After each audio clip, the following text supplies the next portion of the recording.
जय जिनेंद्र काव्य पाठ के रूप में प्रस्तुत है अद्भुत संकल्प। आज हम आपके सामने प्रथमानी योग की एक बहुत ही सुंदर कथानक को काव्य के रूप में प्रस्तुत करते हैं, जिसे आदरणीय बाल ब्रह्मचारी प्रतीति दीदी ने अपने शब्दों में इसे संजोया है। तो आइए इसका हम रसास्वादन करते हैं।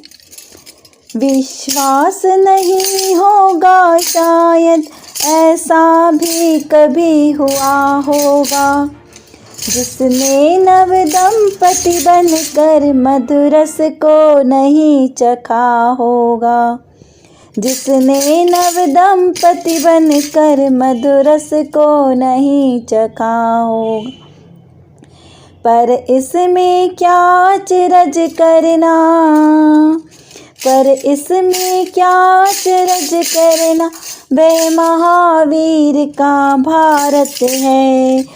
सदियों से बहती रही यहाँ अध्यात्मवाद की आरत है, अध्यात्मवाद की आरत है। अरे अब मंदिर के अंदर भी कुछ मनुज ऐसे दिखते हैं, सुर सुंदरियों को विलोक मन में मलिनता लाते हैं, सुर सुंदरियों को विलोक मन में मलिनता लाते हैं। यहाँ ब्रह्मचर्य व्रत लेकर भी हो नियत जिनों की खोटी है, ऐसे उन कामी जीवों को ये कथा नसीहत देती। देखिए, इस कथा में ब्रह्मचर्य व्रत की महिमा को बताया गया है कि कैसे एक नवयुवक दंपति ने अपने जीवन में ब्रह्मचर्य व्रत को धारण किया।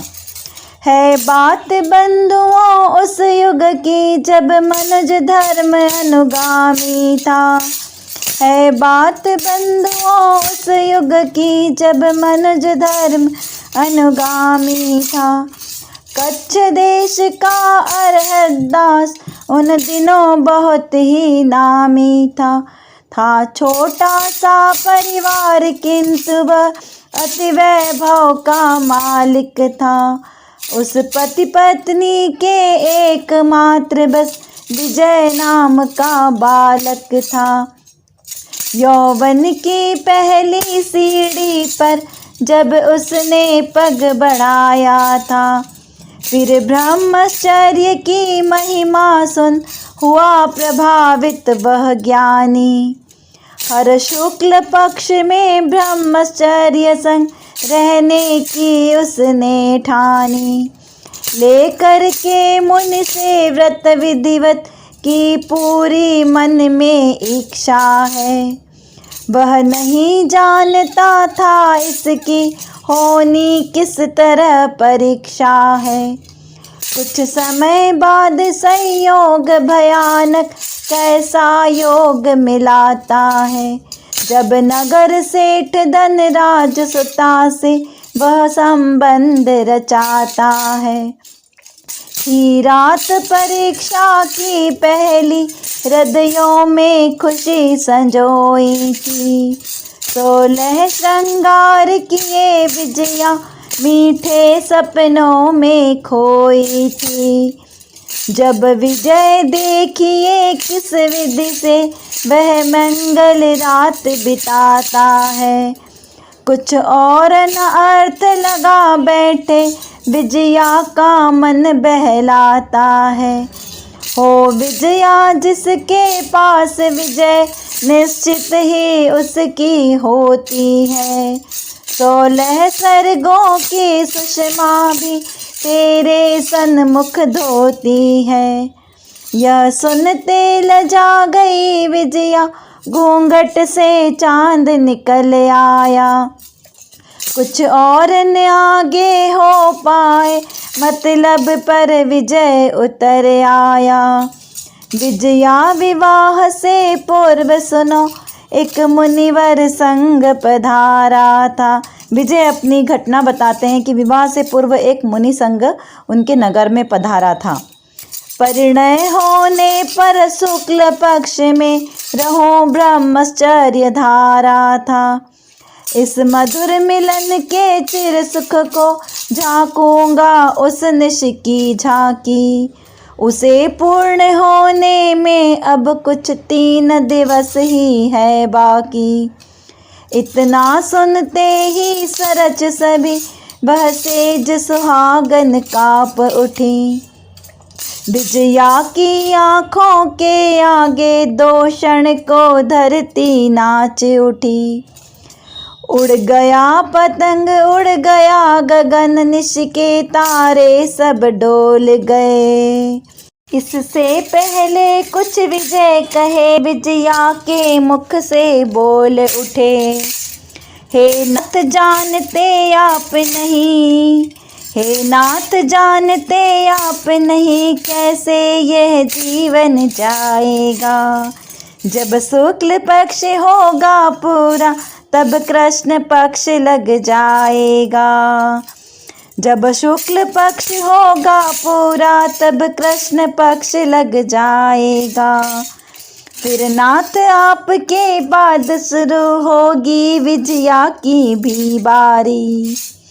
शुक्ल पक्ष के समय ही प्रभु फिर कृष्ण पक्ष होगा जारी।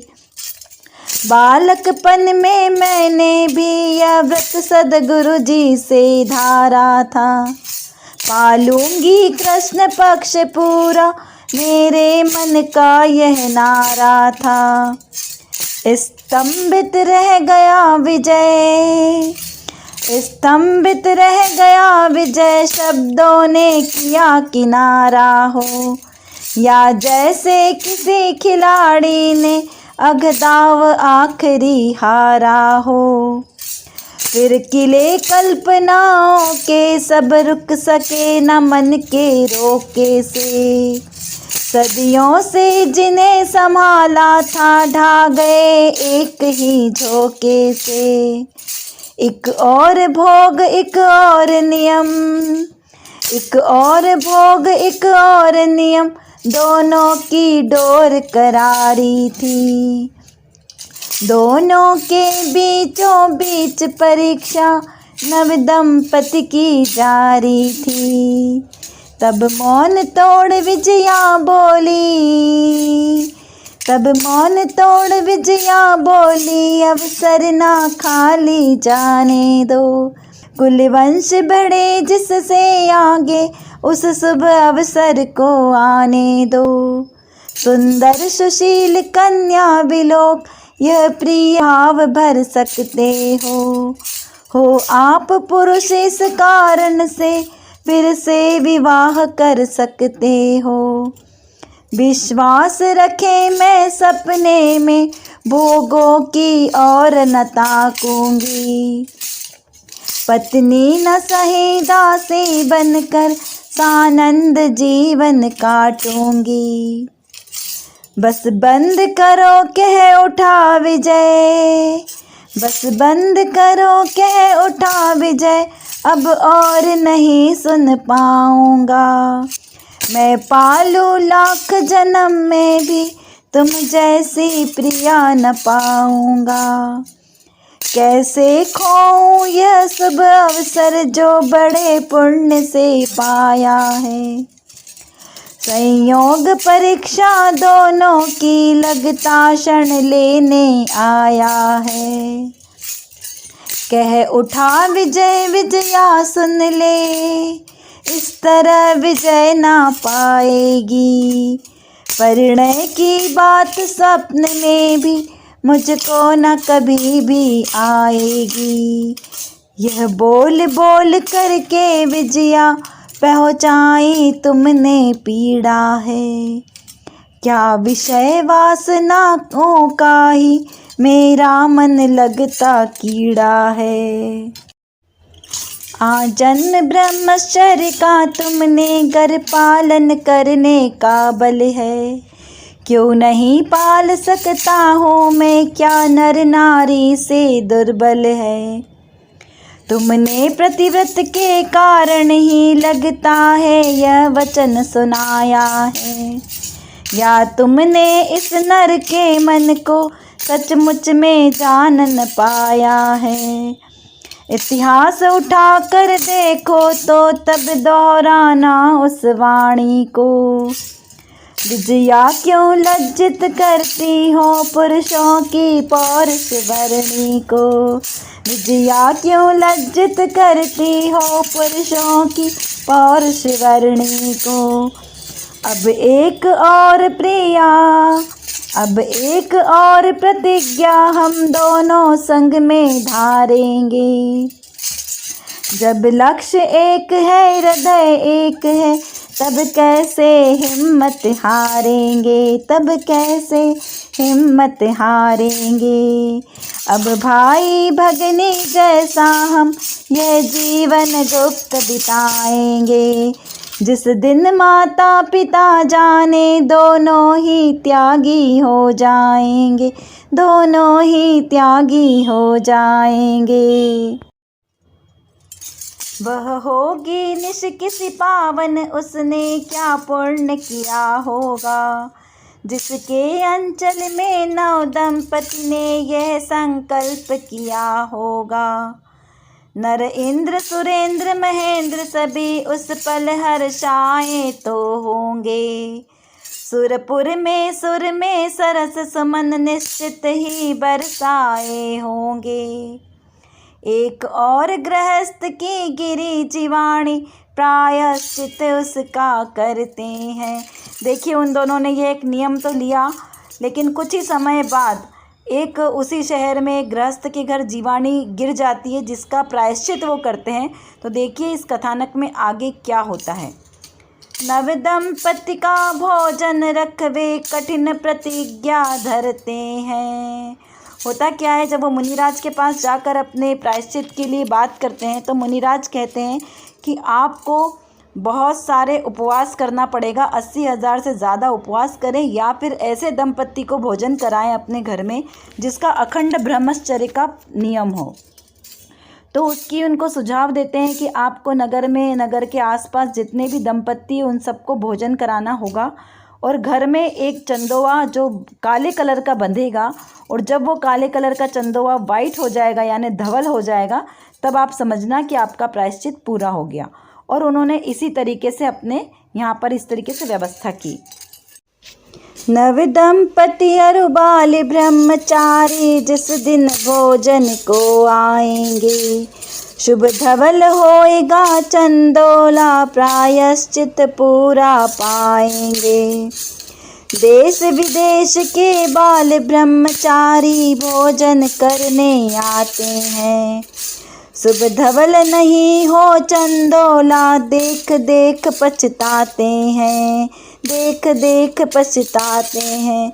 यानी देश विदेश के सभी बाल ब्रह्मचारी वहाँ भोजन के लिए आमंत्रित होते हैं, लेकिन फिर भी वह चंदोवा सफ़ेद नहीं हो पाता है। यह देख के सभी बड़े चिंतित होते हैं कि कैसे यह व्रत पूरा होगा। तब एक दिवस जब विजया सेठ रुपया से ठानी आते हैं। शुभ धवल हुआ जब चंदोला सब नर नारी हर्षाते हैं। माता पिता ने जब जाना वर वधू है बाल ब्रह्मचारी। माता पिता ने जब जाना वर वधू है बाल ब्रह्मचारी। विजया सेठ ने उस क्षण ही दिगंबरी दीक्षा धारी। विजय सेठ ने उस क्षण ही दिगंबरी दीक्षा है धारी। विजया भी तभी बनी यारिका पावन हुई नगरी सारी। विजया भी तभी बनी यारिका पावन हुई नगरी सारी। जय बोले ब्रह्मचर्य व्रत की जय हो।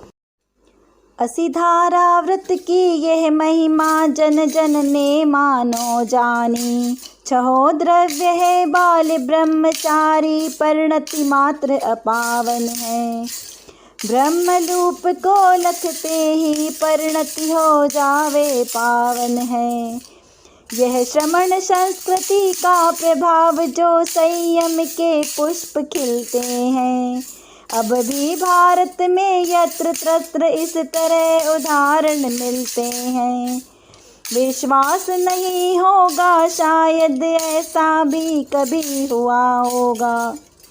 जिसने नव दंपति बनकर मधुरस को नहीं चखा होगा। जिसने नव दंपति बनकर मधुरस को नहीं चखा होगा। पर इसमें क्या अचरज करना, पर इसमें क्या अचरज करना, ये महावीर का भारत है। सदियों से बहती रही यहाँ अध्यात्मवाद की यारत, अध्यात्मवाद की यारत है। तो इस तरह हमने आज ब्रह्मचर्य व्रत की कथा सुनी। ऐसा ही हमारा जीवन भी ब्रह्ममय बीते, ऐसी ही हमारी भावना है। जैनागम के अनुसार चारों अनुयोग की संपूर्ण जानकारी प्राप्त करने के लिए आप इस चैनल को देखते रहिए। इसे लाइक कीजिए, शेयर कीजिए और सब्सक्राइब कीजिए। जय जिनेंद्र।